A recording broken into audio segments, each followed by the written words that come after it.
future of Fort Jackson. Federal budget cuts could significantly shrink the size of this country's military and cut the amount of personnel at the base. Yeah, it's certainly no secret that military might is a major part of the Midlands economy.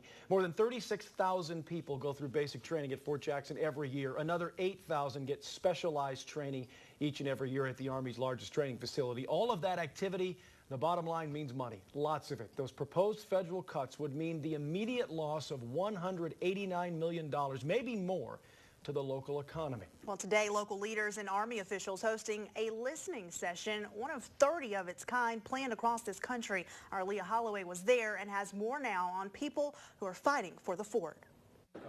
There are 74,000 people working in 8 different military installations in the state of South Carolina. Men and women who sacrifice their lives every single day, possibly losing the place that they call home. Civilians, veterans, even public officials, all coming out to express just how important Fort Jackson is to the South Carolina economy. Any type of reduction would be devastating to this area. Budget cuts are threatening thousands of jobs on the country's largest military training base. We train more than half of all of the enlisted soldiers that come into the Army right there at Fort Jackson. That alone should show the Army that we have a significant role to play in maintaining its overall readiness. The Save Our Fort event brought thousands of civilians and soldiers to a listening session.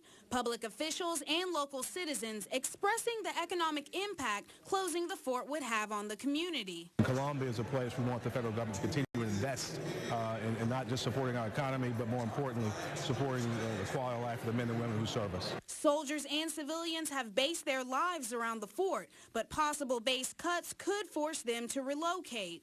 Just imagine losing almost half of the civilian workforce that's there at Fort Jackson. Think about all of the employees there who have homes in the Midlands area. As a community, we come together to put our best foot forward to show people that since 1917, victory starts here at Fort Jackson. One community joining together to save the fort.